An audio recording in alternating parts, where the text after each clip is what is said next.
Abonnez-vous et cliquez aussi sur la petite cloche de notification pour ne rien rater de nos prochaines vidéos. N'oubliez pas de partager aussi la vidéo et de la liker.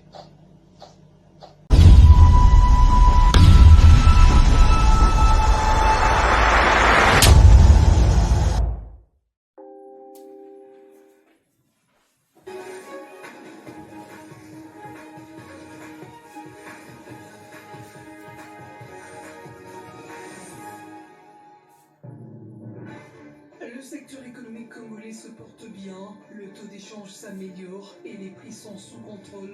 Voilà l'essentiel à retenir de la réunion du comité de conjoncture économique de ce mercredi, présidé par la première ministre Judith Suminwa. L'exécutif central a également précisé que la tendance liée à la baisse des prix devrait se poursuivre dans les prochains jours.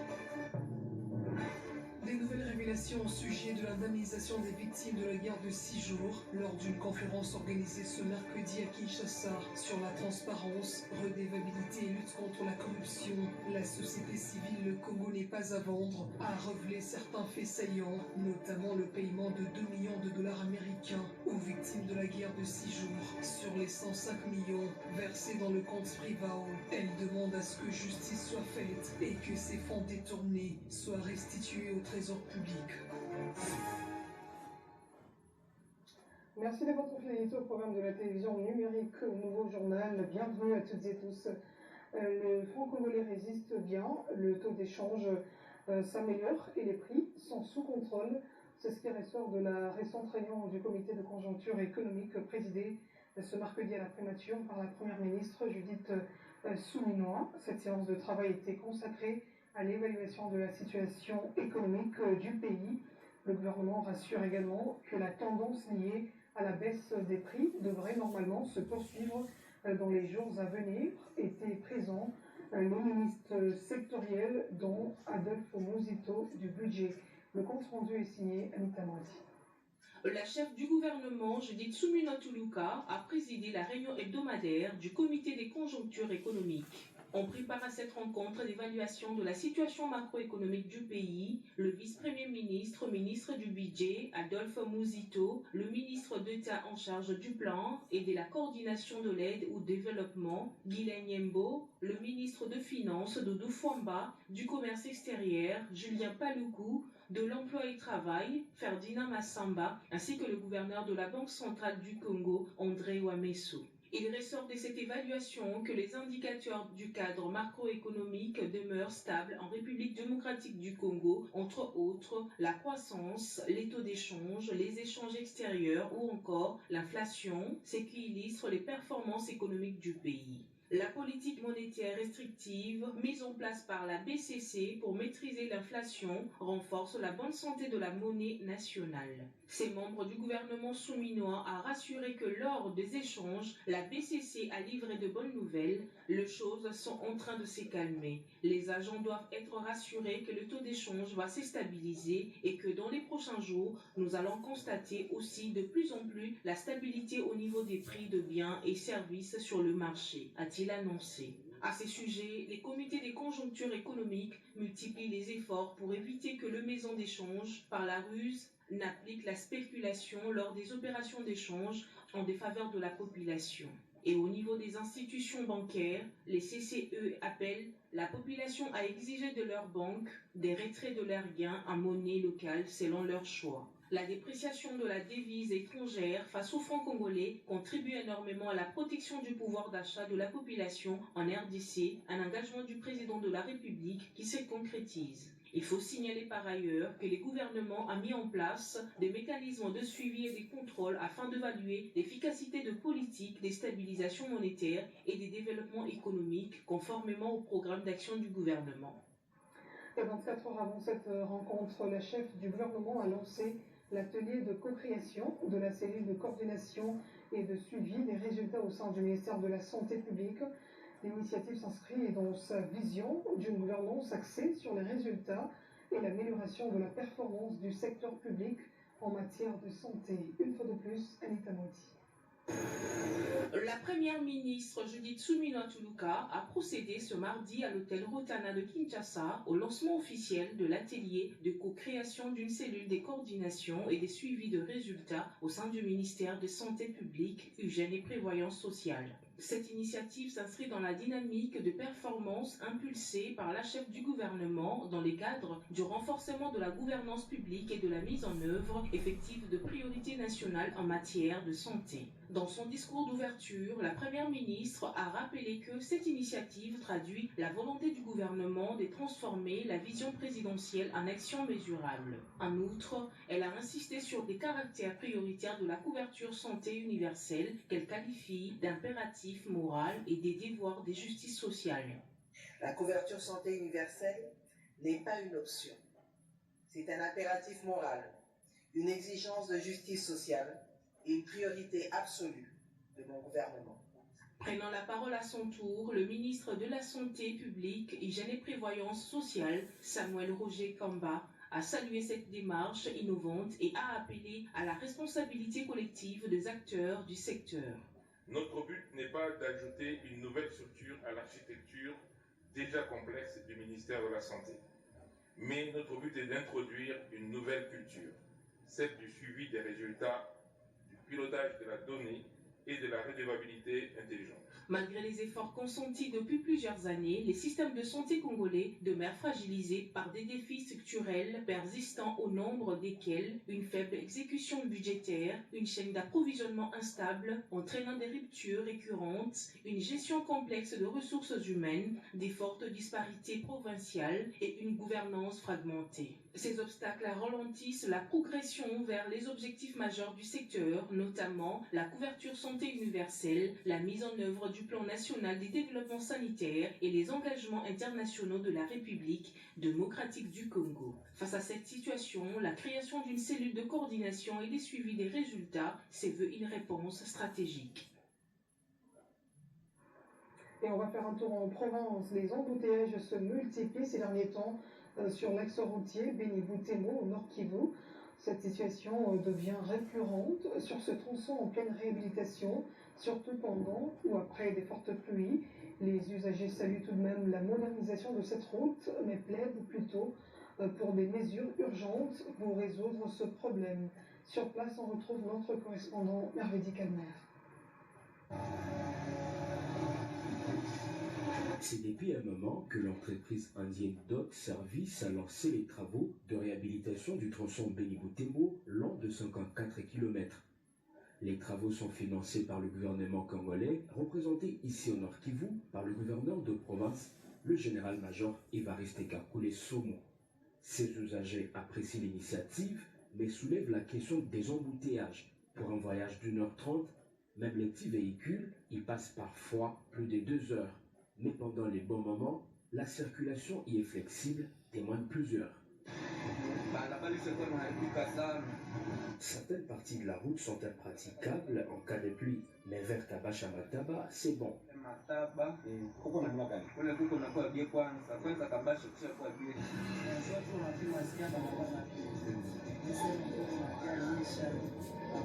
La route est bonne pendant le soleil, mais ces problèmes surviennent en cas de pluie. Nous sollicitons de l'aide, que le gouverneur fournisse encore des efforts, mais certaines parties demeurent praticables même en cas de pluie.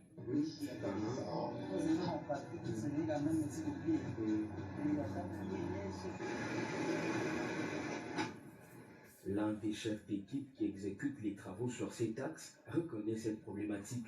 Hors micro, celui-ci explique que cela est dû d'une part par le fait que les travaux sont dans la phase préliminaire, le compactage proprement dit n'a donc pas encore été effectué sur certaines parties. Certains conducteurs des gros véhicules qui veulent atteindre leur lieu de destination en temps voulu décident parfois de poursuivre le voyage en pleine pluie ou juste après et se retrouvent coincés dans la boue et bloquent du coup le passage. Mis à part ces problèmes d'embouteillage, en cas de pluie, plusieurs sont ceux qui apprécient la réhabilitation de cette route vitale pour non seulement les populations locales, mais également pour la RDC tout entière, car d'intérêt national. L'actualité, c'est aussi cette formation relative à la gestion axée sur les résultats, organisée à l'intention des officiers des forces armées et de la République démocratique du Congo, qui se déroule du 29 au 30 octobre à Kinshasa. Ce séminaire, qui connaît l'appui financier de la MONUSCO, devrait permettre à chaque participant de mieux comprendre les principes et outils de cette approche afin d'en faire un instrument d'amélioration continue de la performance militaire. Suivez. C'est avec l'appui de la MONUSCO, via sa division de l'état de droit, qu'a eu lieu ce séminaire dédié aux officiers des FARDC portant sur la gestion axée sur les résultats. Ce séminaire constitue une étape significative dans le processus de modernisation et de professionnalisation de l'armée. Il traduit la volonté constante de la haute hiérarchie militaire de promouvoir une culture de performance et de responsabilité où chaque action entreprise s'évalue à l'aune des résultats concrets produits sur le terrain, a déclaré le général-major Justine Chéchi, commandant corps logistique et représentante du chef d'état-major général des FARDC. Au nom du chef d'état-major général des forces armées de la République démocratique du Congo, afin de marquer par ces mots d'ouverture l'importance que revêt le présent séminaire consacré au renforcement des capacités en matière de gestion axée sur les résultats. Ce séminaire, qui se déroulera du 29 au 31 octobre, constitue une étape significative dans le processus de modernisation et de professionnalisation de notre armée. Il traduit la volonté constante de la haute hiérarchie militaire de promouvoir la culture de performance et de responsabilité. Pour sa part, Paul Youmele, de la division de l'État de Troyes et des institutions de sécurité de la mission de l'Organisation des Nations Unies au Congo MONUSCO, ces assises interviennent dans un contexte sécuritaire complexe et en constante évolution où les défis auxquels font face les FARDC exigent une planification rigoureuse, une gestion efficace et une évaluation objective des actions entreprises. Je saisis cette occasion pour saluer chaleureusement la présence de chacun de vous venus participer à cette importante session de formation. Votre présence témoigne de votre engagement à contribuer à l'amélioration de la situation sécuritaire à travers la modernisation et la professionnalisation des institutions de sécurité de la République démocratique du Congo, un chantier essentiel que la MONUSCO demeure pleinement engagé à accompagner conformément à son mandat. L'objectif principal de cet atelier financé par la MONUSCO est le renforcement des capacités des officiers brevetés des FARDC dans la maîtrise et l'application de la gestion axée sur les résultats en vue d'améliorer l'efficacité et l'efficience des actions militaires et institutionnelles tout en contribuant à l'optimisation du rendement des cadres et au développement des capacités opérationnelles. On s'intéresse maintenant à une autre activité organisée ce mercredi 29 octobre, cette fois par la société civile. Le Congo n'est pas à vendre. Il s'agit de la conférence sur la transparence, redevabilité et lutte contre la corruption. Cette structure a révélé certains faits saillants, notamment le paiement de 2 millions de dollars américains aux victimes de la guerre de 6 jours sur les 105 millions versés dans le compte Frivao. Elle demande à ce que justice soit faite et que ces fonds soit justement restitué au trésor public. Reportage de Tichik Sampi. C'est une révélation pour le moins fracassante. Selon la société civile, le Congo n'est pas à vendre. Seuls 2 millions de dollars américains sur les 105 millions de dollars américains versés dans le compte Frivao pour l'indemnisation des victimes des affrontements des troupes rwandaises et ougandaises sur le sol congolais ont été payés aux victimes. Sur un total de 105 millions de dollars américains, Frivao a versé pour 8 octobre 2024 des indemnités à hauteur de 2 millions de dollars, soit 1,98%. Et nous avons également constaté qu'aucune loi des finances de l'année et des révisions des comptes ne retrace l'utilisation de ces montants dans les comptes de l'État et Frivao en tant qu'organisme public n'apparaît pas dans les documents budgétaires. Pour le CENPAF, cette situation n'est pas normale. C'est pour cette raison que cette structure de la société civile veut que la justice tombe et que le fonds détourné soit restitué à l'État. Pour recommander à la justice, il y ait vraiment des sanctions et que les fonds qui ont été indûment utilisés par les gestionnaires des Frivao, mais également par des individus inconnus, puissent répondre de leurs actes et que les biens indûment perçus avec ces fonds puissent être vendus aux enchères et que les trésors publics captent cet argent. La justice et puisse se saisir de ce cas, mais aussi que Fribao soit carrément dissoute pour permettre que l'État récupère les fonds qui ont été détournés au bénéfice des victimes liées à la corruption et à la malversation financière. Lors de cette conférence, le CNPAV a également tiré au clair certains dossiers majeurs, notamment celui relatif à la note Ventura après la publication du rapport Mutanda sur la cessation qu'il a jugée irrégulière des actifs de la GECAMINE, ce qui avait entraîné des pertes énormes à l'entreprise. Le CNPAV rassure que les chiffres avancés lors de ces investigations sont vérifiables et proviennent des sources sûres. Le Conseil suprême de la société civile de la RDC, dans sa mission de veille éthique et de protection des normes professionnelles dans tous les secteurs, alerte l'opinion publique et les autorités compétentes sur la prolifération inquiétante des faux journalistes dans les médias congolais. Cette structure de la société civile appelle instantanément le Conseil supérieur de l'audiovisuel et de la communication et l'Union nationale de la presse du Congo à mener des enquêtes rigoureuses et traduire en justice toutes les personnes de nationalité congolaise qui usurpent justement le titre de journaliste professionnel alors qu'elles ne remplissent aucun critère légal ni académique. Le Conseil suprême de la société civile RDC invite également les organes de presse à se conformer strictement à la loi et à assainir leur rédaction. Maître Carlos Mopili, président national de cette société civile, est au micro de Trésor Média.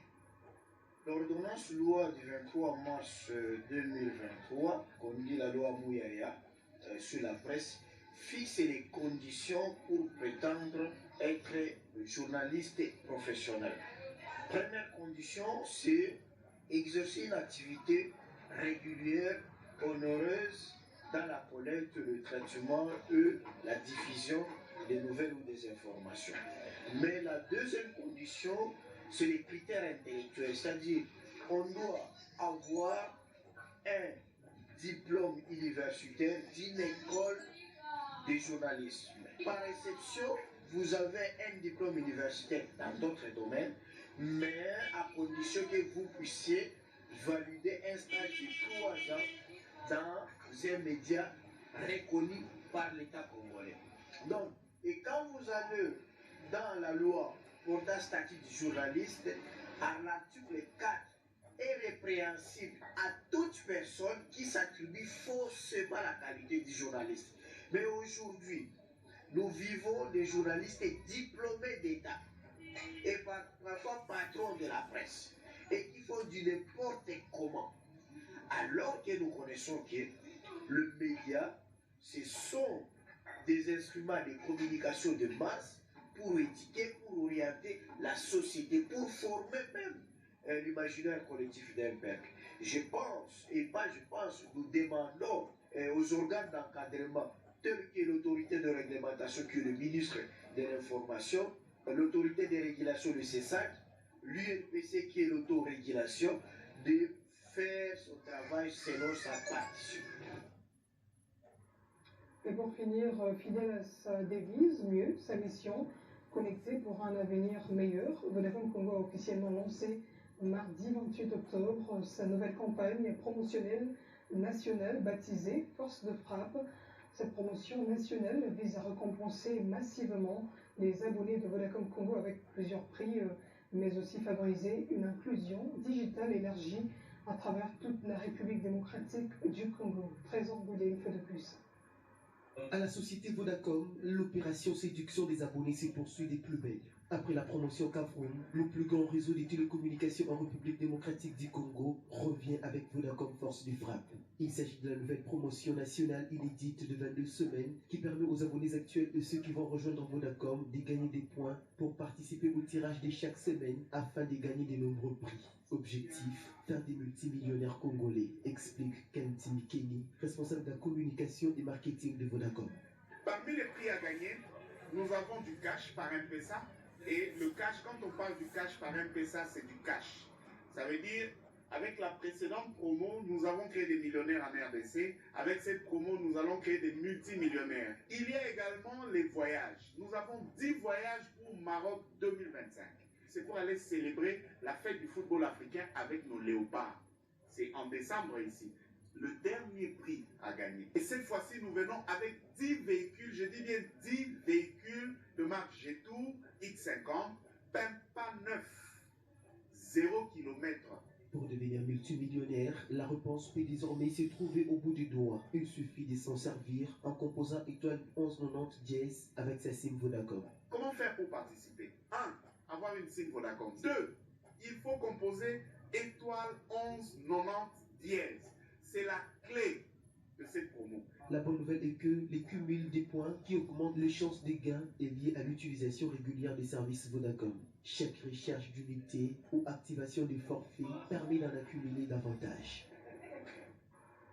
Et c'est la fin de cette édition du journal à toutes et tous. Merci de l'avoir suivi. L'actualité reste en continu sur nos antennes.